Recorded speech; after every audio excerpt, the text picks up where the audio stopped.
Bonjour et bienvenue dans Archi Urbain, l'émission qui vous parle d'architecture et d'urbanisme. Et aujourd'hui, c'est la rentrée de Beaux-Arts Architecture et pour en parler, j'ai le plaisir de recevoir Iwan Stroen. Bonjour Iwan. Bonjour Réna. Comment vas-tu? Très bien.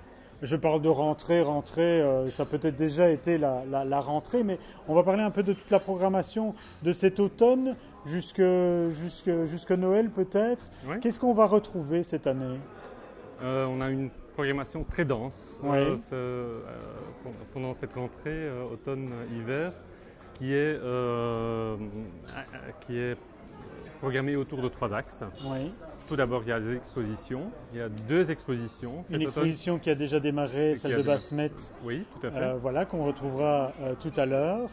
Et puis, il y a une exposition qu'on ouvre le 25 octobre, qui est le chapitre bruxellois, qui a été montré à la Biennale de Rotterdam. Et c'est un chapitre qui a été fait par Architecture Workroom et qui sera montré dans la mezzanine, la galerie Ravenstein. Ah, c'est un nouveau lieu, non? C'est un nouveau lieu qu'on va occuper où on va essayer d'installer un débat sur la ville. C'est pas proprement dans le Palais des Beaux-Arts, mais c'est dans la galerie Ravenstein, un peu plus proche de la ville. Alors, après ça, deuxième axe, on pourrait parler des conférences? Tout à fait. Il y a toujours le grand classique des conférences d'architecture au Palais des Beaux-Arts. Encore des grands noms cette année? Une grande conférence d'Herman Erzberger qui est presque une figure historique, un Hollandais qui s'exprimera par ailleurs en anglais pour l'occasion, pour donner l'occasion à tous de venir découvrir son œuvre qu'on connaît parce qu'il est finalement en fin de carrière, mais quand même c'est vraiment une rencontre avec l'histoire. Puis il y a d'autres conférences qui suivent. Ça c'est la troisième axe dont je parlais. Alors on commence aussi une nouvelle programmation. C'est les dimanches après-midi. On programme un cycle de films sur l'architecture. Architecture on Film. Et le premier c'est Amos Gitaï qui est lui-même architecte, qui est fils d'un architecte et qui a fait un hommage à son père qui s'appelle Lullaby for My Father. En soirée, il y a aussi une première d'un film qu'il a fait sur Herzog et de Meuron, qui a été montré à la Biennale de Venise, pas encore montré en Belgique, et c'est l'occasion de le montrer. Et ça sera suivi par toute une série de films sur l'architecture, qui est vraiment, comme vous le savez mieux que tous, un genre de films qui se développe à fond. Il y a des festivals autour de ça et ça manque un peu dans notre programmation.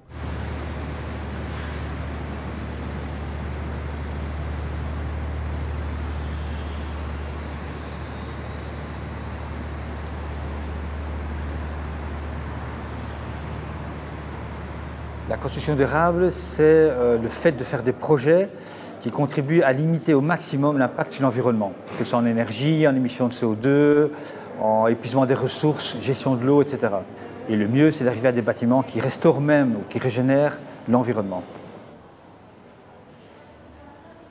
La consommation d'eau, mais aussi tout l'impact de l'eau de pluie sur la parcelle de terrain sur laquelle on construit. Ça concerne aussi la biodiversité, mais également ça va jusqu'au confort du bâtiment et de l'usage pour lequel on le conçoit. Il y a d'autres aspects qui ne sont pas purement éco-construction, mais qui sont OK, on construit pour les gens qui vont y vivre.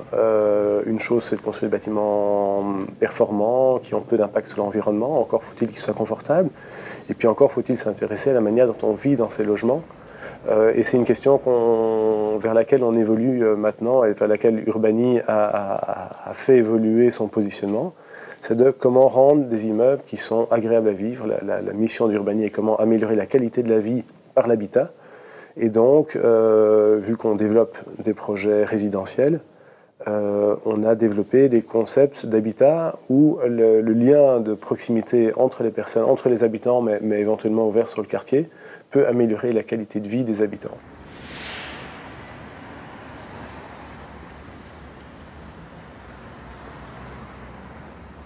La construction durable, c'est quelque chose de beaucoup plus vaste que l'énergie. C'est beaucoup plus vaste que juste être passif ou pas passif. Et les BATEX nous ont réconfortés ou ont permis de développer quelque chose qui nous tient vraiment à cœur. C'est de dire qu'une une horreur architecturale et urbaine passive reste avant tout une horreur architecturale et urbaine. Et ça, il faut le retenir, et les Batex ont bien poussé cette idée.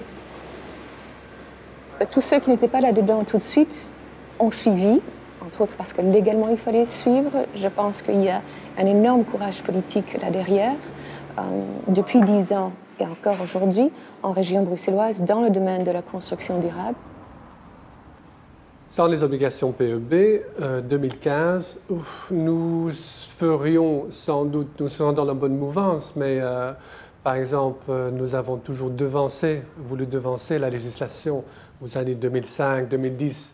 Quand on était loin du standard exigeant que nous connaissons aujourd'hui, nous avons, dans nos projets, été pris de l'avance. On a voulu toujours être un peu ou voire beaucoup au-dessus des standards de la législation.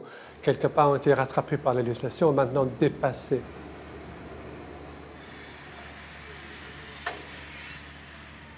PEB 2015, c'est effectivement la traduction d'une exigence européenne dans la mesure où nous devons mettre en place une exigence de performance énergétique des bâtiments, c'est la demande que nous fait l'Europe. On a fait le choix à Bruxelles d'aller un peu plus loin ou un peu plus vite que ce que nous demande l'Europe, puisque l'Europe, au travers de la PEB notamment, nous demande d'atteindre des bâtiments quasi zéro énergie en 2020. À Bruxelles, on a décidé d'anticiper un petit peu cette obligation, d'aller plus vite et plus fort et de construire alors de la haute performance énergétique dès 2015 de façon contraignante.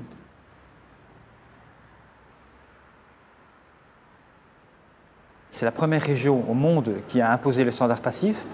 En plus, à Bruxelles, on a ce qu'on appelle le passif 2.0, qui est un passif décomplexé, qui coûte quasi le même prix ou parfois même moins cher qu'un bâtiment normal. Et donc, c'est devenu un peu une espèce d'exemple à suivre.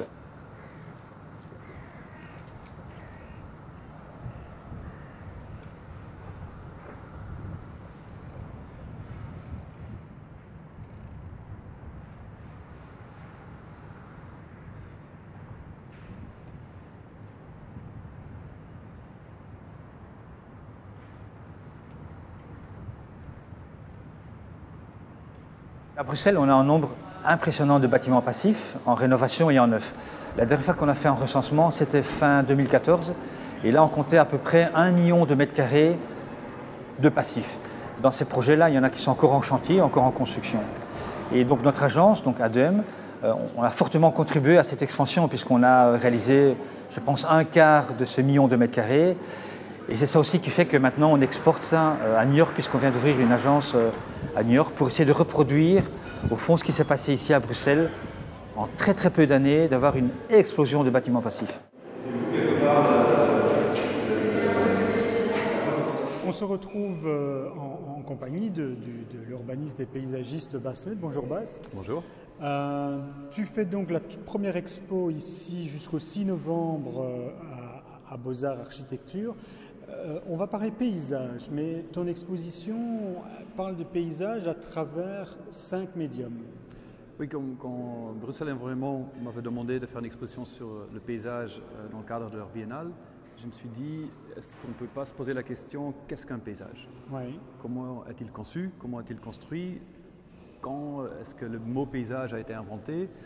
Et du coup, on se dit peut-être on va demander à 9 personnes, des co-curateurs, de nous aider à éclairer cette notion de paysage à travers la peinture, la cartographie, la photographie, le cinéma et ensuite l'architecture du paysage. Comment est-ce que vous avez choisi ces personnes? On l'a fait ensemble avec Beaux-Arts. Évidemment, c'était logique de demander les musées royaux pour la peinture, la bibliothèque royale pour la cartographie. Ensuite, pour la photographie, on a demandé à Bruno Noteboom et Pieter Uitenhoven, parce qu'eux, ils ont travaillé avec l'œuvre de Massart, photographe bruxellois, qui avait pris des clichés en Belgique, qui ont été repris à quatre reprises et qui montrent l'évolution du paysage belge. Et ensuite, pour le cinéma, en fait, c'est une discussion que j'ai depuis longtemps avec Michael Roskam, parce qu'il utilise vraiment les paysages belges dans son cinéma comme une narrative, en fait. Oui, oui. Et lui, il a dit, je veux bien, mais je vais demander à Bouli Lanners, un ami à moi, de faire la même chose. Et du coup, ils ont tous les deux pris 2 films dans lesquels ils ont choisi des parties. Et ils ont découvert qu'ils ont pris la même rue, quelque part entre Liège et Hasselt, mais d'une façon très différente. Très différente parce que Ouais. presque on ne les reconnaît pas, les deux rues. Exactement. Donc tout ça, on peut le découvrir ici dans l'exposition à Beaux-Arts. L'évolution du paysage, justement, dans ces notions, dans tes recherches, avec ces 9 co-curateurs, qu'est-ce que ça t'a appris, toi? En fait, moi ça m'apprend toujours que l'architecture du paysage est la suite de cette évolution. Oui. Moi, je pense que c'est très important de trouver les nouvelles racines pour l'architecture du paysage qui fait partie de toute cette tradition de concevoir le monde extérieur, de lui donner une forme, de le documenter, de le dessiner et de s'inscrire dans cette tradition. Moi, je pense que c'est très important qu'on se rende compte de ces 500 ans d'invention de paysage. Et que je pense aujourd'hui, dans nos projets, ce qu'on cherche de faire, ce qu'on montre ici, c'est une sorte de paysage exemplaire, le meilleur paysage qui se cache dans la réalité, qu'on essaye de révéler, de renforcer à travers les projets.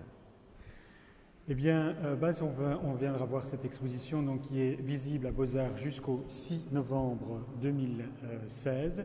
D'ici là, vous pouvez voir et revoir cette émission sur www.archiurbain.be et je vous rappelle que Archiurbain est diffusé sur BX1 tous les dimanches à 18h15 et toutes les heures 15 jusqu'au lendemain matin. Merci beaucoup, Baz. À bientôt. Merci. Au revoir.